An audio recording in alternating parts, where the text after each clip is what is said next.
हे बघा, हा आहे मस्त अगदी सुपर सॉफ्ट स्पंजी रवा आणि बेसन पीठ वापरून मी तयार केलेला खमण ढोकळा आहे. अगदी मस्त बनतो, सुपर सॉफ्ट बनतो. तर हा कसा बनवायचा त्याकडे तुम्हाला माझी रेसिपी पाहावी लागेल. चला आपण सरळ कृतीकडे वळूया. नमस्ते, मी आहे प्रगती किचन रेसिपीमध्ये तुमचं खूप खूप खूप स्वागत आहे. आज आपण इथे रवा आणि बेसन पीठ वापरून मस्त छान जाळीदार आणि स्पंजी ढोका तयार करणार आहोत. त्याकरता आपल्याला लागणार आहे इथे मी 1 कप बेसन पीठ घेतलेलं आहे. तर छान मी गाळून घेतलेलं आहे. आता आपण 1 कप याच्यामध्ये बेसन पीठ टाकूया आणि ह्याच कपाने आपल्याला मेजरमेंट घ्यायचं आहे. तर 1 कप बेसन पीठाला 1 कप आपल्याला रवा घ्यायचा आहे. हे बघा, ज्या कपाने बेसन पीठ घेतलं त्याच कपाने 1 कप मी रवा टाकते. हा रवा बारीक आहे, तुमच्याकडे जाड रवा असेल तर तुम्ही तो जाड रवा मिक्सरमध्ये बारीक करून असा त्याच्यात टाकू शकतात, नाही तर मग बारीक रवा टाका. आता त्याच्यात टाकायचं आहे 1 चमचा मिरचीची पेस्ट. ही ऑप्शनल आहे, तुम्हाला आवडेल तुम्ही टाका, नाही तर मग तुम्ही स्किपही करू शकतात. आता आपण याच्यात टाकूया मीठ. टाकायचं आहे इथे आपल्याला अर्धा चमचा. तुम्ही तुमच्या आवडीनुसार याच्यात टाकू शकता. थोडा पाव चमचा इकडे आपण हळद टाकूया कलर करता. एकदम जास्त पण नका टाकू, नाही तर मग ना खमणचा कलर असा लालसर येतो. 1 चमचा साखर टाकायची आहे. ही पण ऑप्शनल आहे, तुम्हाला आवडत असेल तुम्ही टाका, नाही तर मग स्किप करू शकता. आता आपण इकडे टाकूया. इथे माझ्याकडे दही नाही आहे तर मी इथे टाकते. तुमच्याकडे दही असेल तर तुम्ही 1 कपच दही टाका. आणि आंबट असेल तर खूपच चांगलं, त्यामुळे आपला खमण ढोकळा पण छान स्पंजी आणि सॉफ्ट होतो. आता माझ्याकडे ताक आहे, त्याच्यामुळे मी 2 कप ताक टाकेल. तुमच्याकडे दही असेल तर तुम्ही दह्याचं प्रमाण फक्त 1च कप घ्या. पण माझ्याकडे ताक आहे त्याच्यामुळे मी ताक 2 कप टाकेल. आता आपण हे छान मिक्स करून घेऊया. हे चांगलं मिक्स करून घ्यायचं आहे आपल्याला. मस्त एका डायरेक्शनमध्ये फेटायचं आहे, म्हणजे आपला खमण ढोकळा अगदी छान फ्लफी आणि सॉफ्ट बनतो. तर असं 5 ते 7 मिनटापर्यंत असं सारखं हलवून घ्यायचं आहे मस्तपैकी. एका डायरेक्शनमध्ये फेटते मी याला. अगदी मस्त सॉफ्ट आपला खमण ढोकळा तयार होतो.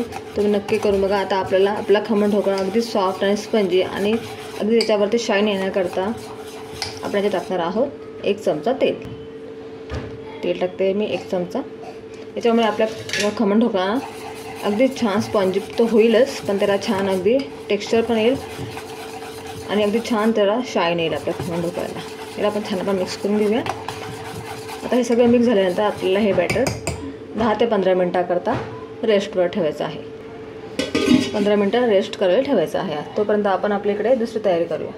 इथे मी एका साईडला गॅसवरती पाणी ठेवलेलं आहे गरम करण्याकरता, म्हणजे आपलं बॅटर तयार होईल तोपर्यंत आपण असं पाणी ठेवून द्यायचं आहे, म्हणजे आपल्याला खमण तयार व्हायला वेळ लागणार. तर रेडी करण्याच्या पहिले आपल्याला काय करायचं आहे, आपल्या भांडीला छानपैकी आपण तेल लावून ग्रीस करून घेऊया. तुम्ही हे कुकरच्या भांड्यामध्येही ठेवू शकतात, कढई ठेवून, किंवा तुमच्याकडे जे पण असेल तुम्ही ताटामध्येही ठेवू शकतात. आता माझ्याकडे खमणचं भांडं आहे, इडली आणि खमणचं एकच भांडं जाऊन त्याच्यात ठेवणार आहे मी. आता याला छान आपण असं तेल लावून ग्रीस करून घेऊया, म्हणजे आपल्या खमण ढोकळ्यानं चिपकायला नको खाली त्याकरता. अगदी चारही बाजूला व्यवस्थित ग्रीस करून घेऊया आपण. हे बघा, आता आपल्या बॅटरला ना 10 ते 15 मिनटं झालेले आहेत रेस्टून. आपण हे रेस्ट केल्यावर ठेवलं ना, त्याच्यामुळे आपला रवा आहे ना छान असा अगदी फुलून येतो, म्हणजे आपलं बॅटर आहे ना छान फ्लफी होतं. आता आपण परत याला थोडंसं आपण फेटून घेऊया 5 मिनटाकरता. अगदी छान फ्लफी होतो आपण त्याला फेटूया. जेवढं तुम्ही त्याला एका डाळीने छान फेटणार ना, तेवढा आपला खमण ढोकळा छान स्पंजी बनतो आणि खायला पण छान लागतो, घशामध्ये अडकत नाही तो. त्याच्यामुळे तुम्ही मी सांगितलेलं प्रमाण वापरून अगदी योग्य प्रमाण आहे आणि अगदी छान खमण ढोकळा बनतो, सॉफ्ट स्पंजी. ह्या अगोदर पण तुम्हाला मी रव्याचा खमण ढोकळा बाकी बनवायचा तुम्हाला मी बेसन पिठाचा दाखवला आहे आणि तांदूळ आणि डाळीचा पण दाखवला आहे. आज आपण बनवतो आहे चण्याचं पीठ आणि रव्याचा. तुम्हाला मी रव्याचा फक्त तो पण बनवून दाखवेल आणि ही पण रेसिपी तुम्ही नक्की ट्राय करा, खूपच छान लागतं. आता आपण याच्यात टाकायचं आहे इनोचं पाकिट. बघा, अशा प्रकारचं इनोचं पाकिट अवेलेबल असतं सगळे प्रत्येकांच्या इकडे. तर हे इनोचं पाकिट टाकायचं. तुमच्याकडे जर हे नसेल तर तुम्ही खाण्याचा सोडाही टाकू शकता अर्धा चमचा. आता हे मी पूर्ण एक पाकिट टाकून देणार आहे याच्यामध्ये. आता आपण याला ॲक्टिवेट करण्याकरता याच्यावर थोडंसं आपल्याला पाणी टाकायचं आहे, हे बघा. आणि आपण याला एका डायरेक्शनने छान अगदी असं फेटून घेऊया, म्हणजे आपला खमण ढोकळा अगदी छान स्पंजी होईल. हे बघा, हलक्या हाताने त्याला मस्तपैकी फेटायचं आपल्याला चारही बाजूने.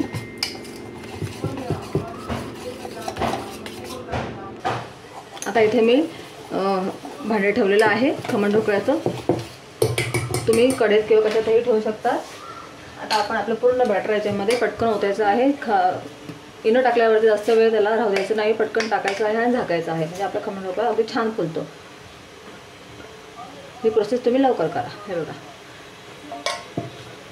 आता आपण त्या झाकण झाकूया आणि 15 मिनिटाकरता याला स्टीम होऊ देऊया. आता आपला खमण ढोकळा तयार होतो तोपर्यंत आपण इकडे तडकाची तयारी करून घेऊया. आता आपण इथे कढई ठेवलेली गरम करा, त्याच्यामध्ये मी टाकणार आहे तेल. 2 चमचे तेल छान गरम होऊ द्यायचं आहे आपल्याला. आता इथे मी अशा जाड मिरच्या घेतलेल्या आहेत ह्या खमण ढोकळ्यासोबत खाण्याकरता. ह्या एकदा फिक्के असतात, तिखट नाही राहत. याला मी छान मीठ लावून घेतलेले. पहिले मी ह्या तळून घेईन आणि मग आपण तडका नंतर तयार करूया. हे बघा तेल छान तापले. आता मी याच्यानं टाकेल हे आणि याला छान फ्राय करून घेऊ. हे बघा आपल्यामध्ये झालेलं आहे. आपण मिरच्या काढून घेऊया एका प्लेटमध्ये. मस्तपैकी छान लागतं ह्या खूप खमण ढोकळ्यासोबत खायला. तर तुम्ही लिंबूसुद्धा पिळू शकतात. आता आपलं तेल गरम येते, त्याच्यामुळे आपण टाकणार आहोत मोहरी. टाकायची आहे आपल्याला, अगदी मी 1.5 चमचा टाकते आहे. मोहरी छान तडतडू द्यायची आपल्याला. आणि इथे मी आता टाकणार आहे मोहरी तडतडल्यावर ही तिखट मिरची ना ते मी छानशी बारीक कापून घेतली, म्हणजे छान आपल्या खमण ढोकळ्याला खूप तिखट स्वाद येईल. तिखट आपण छान शिजवून घेऊ.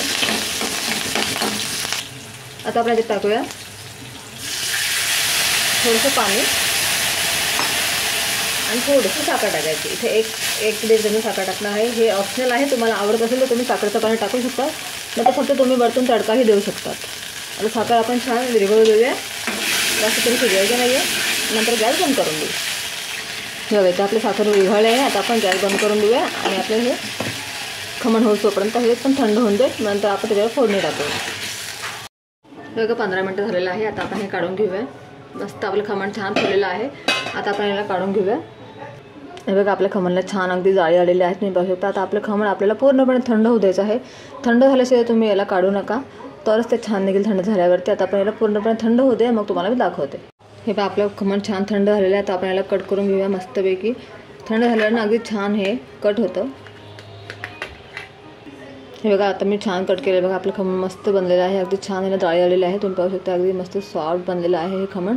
आता आपण याच्यावर आपली जी फोडणी केलेली आहे ती टाकून घ्यायची आहे आपण.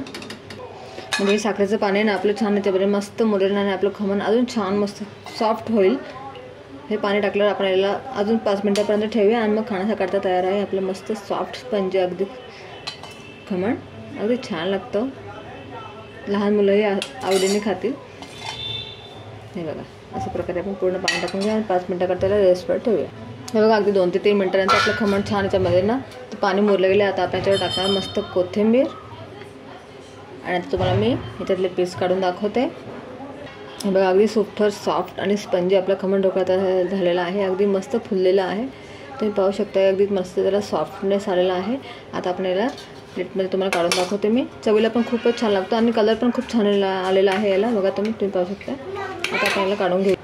आता आपण याला सर्व करून घेऊया मस्तपैकी प्लेटवर काढूया. हे बघा आपला सुपर सॉफ्ट स्पंजी अगदी मस्तपैकी रवा आणि बेसन पीठ वापरून खमण ढोकळा तयार आहे. अगदी छान लागतो टेस्टला, लहान मुले अगदी आवडीने खातील आणि अगदी सुपर स्पंजी जाळीदार ढोकळा बनलेला आहे, तुम्ही पाहू शकताय. आणि झटपट बनतो, काही जास्त वेळ लागत नाही. आपल्या घरच्या साहित्यामध्ये बनतो. तुम्ही नक्की ट्राय करा रेसिपी. तुम्हाला जर माझी आजची रेसिपी आवडली असेल तर माझ्या रेसिपीला नक्की लाईक करा, चॅनलला सबस्क्राईब करा आणि शेअर करायला विसरू नका. बाय.